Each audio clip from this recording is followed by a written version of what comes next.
Hi, I'm Geoff Kersey, and in this programme I'm going to be showing you lots of different tips and techniques to help you with your watercolour landscape painting.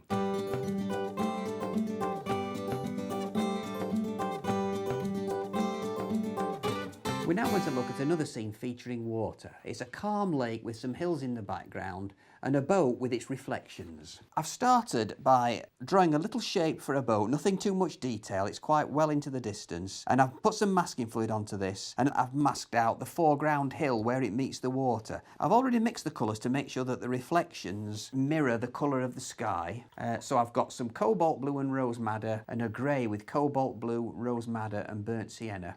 I'm taking a number 10 brush charged with clean water and I'm just going to wet the whole of the water area, trying to leave that very thin gap right where the water meets the hills of dry white paper.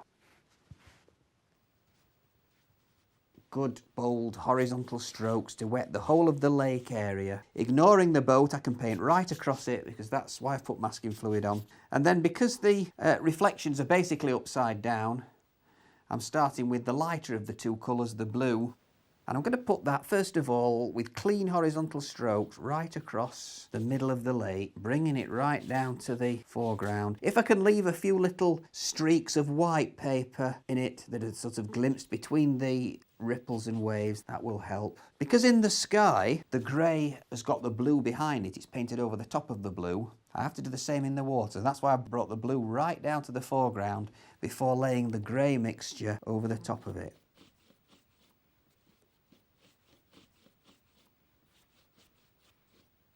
Now in the sky, the burnt sienna has separated out a little bit, so I'm going to just put a touch more burnt sienna into that grey and touch that in at the very front. Make the darkest reflections right at the front of the picture. It really brings that forward and gives the painting a feeling of distance. So I just need to leave that to dry before I can remove the masking fluid.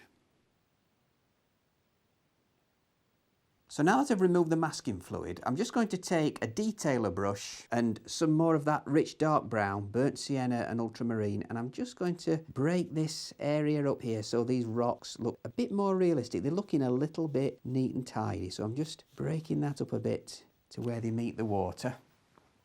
I've got a mixture for the boat of vermilion with a little touch of burnt sienna, giving a sort of slightly browny red colour. And I'm going to paint this over the whole of the boat, bringing it down to a really level line where it meets the water. That'll need a moment to dry so that I can put some shadow on the stern. I've now added just a touch of cobalt blue to that mixture of vermilion and burnt sienna I used on the boat, just to give me a darker tone to indicate some shadow on the stern. Okay, now that needs a bit of time to dry before we can put the reflections in.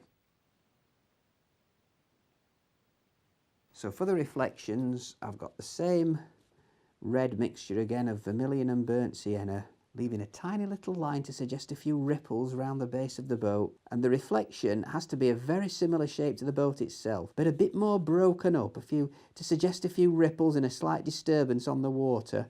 I've just broken that reflection up. And then I've got the shadowy mixture again, which was the same red but with a bit of cobalt blue added. And so that it looks like the reflection is of the shadow as well as the illuminated side of the boat. I'm dropping that in there. And now I want a rich dark brown for the mast, some burnt sienna and ultramarine blue. Still working with the fine detailer brush. I've now got a plastic ruler and I'm putting this against the picture with my fingers under one side of it to raise it off the paper. If you're using a ruler like this, you need to make sure that the ferrule of the brush touches the ruler rather than the hairs. And I'm just making a very fine line for a mast.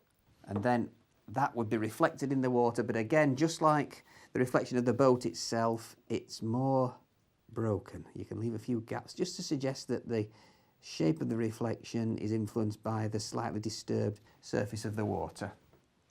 Just to finish that off, I've got a bit more of the shadow boat colour, and we'll put a little line or two from it just to settle it in the water so it looks like it's lying flat. Okay, that's completed.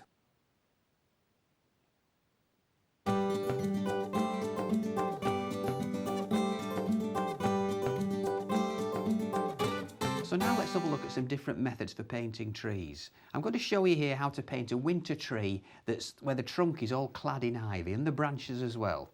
And I've started by just putting a thin wash behind it and dropping in a little bit of cobalt blue to suggest a cloudy sky. You can see that I've drawn the subject using a pencil outline. I haven't pressed on too much, and I've put an outline right round the top of the tree, and then I've faded it back with an eraser so that it's quite faint. So I'm going to start by taking a number 10 brush and mixing a very thin wash of raw sienna and burnt sienna. This needs to be very thin, lots of water in it. I'm going to use the brush by holding the handle between my thumb and 4 fingers like that, so that I can lay the flat of the brush on the paper and just get that shape in,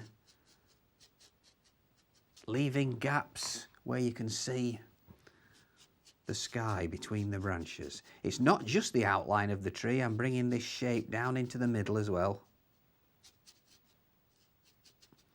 A little bit over where the trunk's going to be. The whole key to this is to not spend too long on it and to know when to stop, and then you leave it to dry before the next stage. Now that that's dry, I'm going to take a number 6 brush and make a really rich dark green mixture of paint. I'm starting with Viridian, and then I'm adding some ultramarine blue. That takes it to a sort of turquoise colour. So now I'm going to use burnt sienna so that we get a rich browny green. You really do need to put plenty of that in. And this isn't a watery mix. You've got to mix this quite thick. I'm now taking the brush and holding it with my thumb at one side of the handle and 4 fingers at the other, so I can lay the flat of the brush on the paper rather than the point. And I'm going to start building up the trunk shape. And you can see how, because the paint is quite thick, it's not running, it's rather sticking to the paper. When I'm taking advantage of the texture of the paper towards the edge of the trunk, it's giving me a broken effect, like thousands of little leaves. But in the middle of the trunk, it's quite solid. Then, using more of the tip of the brush, I can start bringing off some of the ivy-clad branches. I can start those, we'll have to finish those with a much finer brush, but for now I can just get them started like that, using the tip of the brush. Still working fairly dry. This isn't runny paint, it's quite a thick, dry mixture. The more subtle you can be, if the brush is very dry, as it's got less and less paint on it, the marks become more subtle.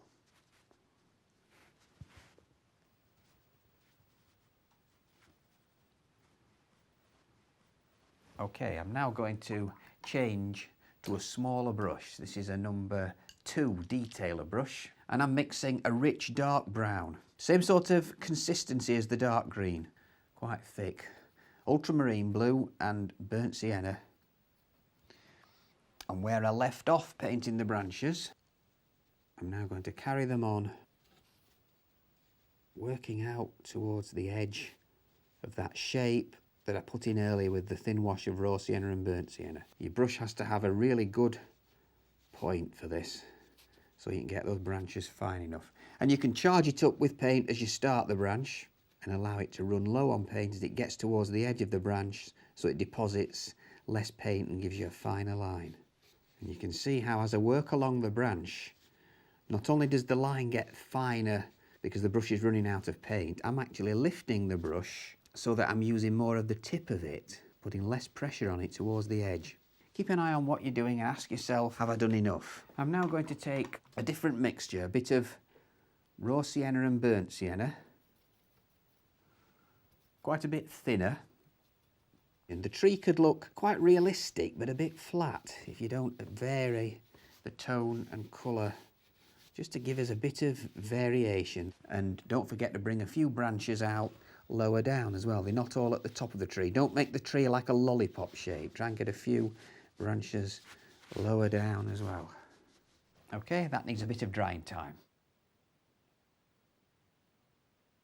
Well, while that was drying, I squeezed out a little bit of lemon yellow, and I'm now going to make a mixture of lemon yellow and Naples yellow. Quite opaque, this, using the number 2 brush again, the detailer. And again, I'm using it on its side for some dry brush work to pick out a little bit of light on the ivy creeping up the trunk. So I'm using it, it's quite subtle this, you don't want to do too much, but it just puts a few little bits of light, like some leaves catching the light. It puts that colour back into it. And that's why the colour needs to be opaque, because you're using it against a dark background. I can also use the tip of the number 2 brush, maybe to bring out a few leaves. Add a bit of water to that paint to make it a bit more workable. And then just a few highlights with it. I'm cleaning the brush, and then I'm going to get some Naples yellow. Fairly thick mixture, just a bit of water to make it workable. And I'm going to use the opaque quality of the Naples yellow to pick out a few branches against the dark as well, like that. A few branches picked out against the dark green. Okay, I can take that mixture of Naples yellow and lemon yellow to put a little bit of colour on the ground, suggesting a bit of grass. Maybe a bit of raw sienna and burnt sienna in there as well. Just to give it a context, a setting. Let the base of the tree leak into it. And then going back to the number 2 brush, and that rich dark brown mixture I used on the branches will do for just a little bit more detail. Maybe a couple of fence posts, something like that, either side of the tree, just to give it a setting. And that's completed. It's very important not to over detail it. Keep looking at what you're doing and ask yourself, have I done enough branches? Have I done enough of that indication of leaves against the dark trunk? And you have to know when to leave it alone.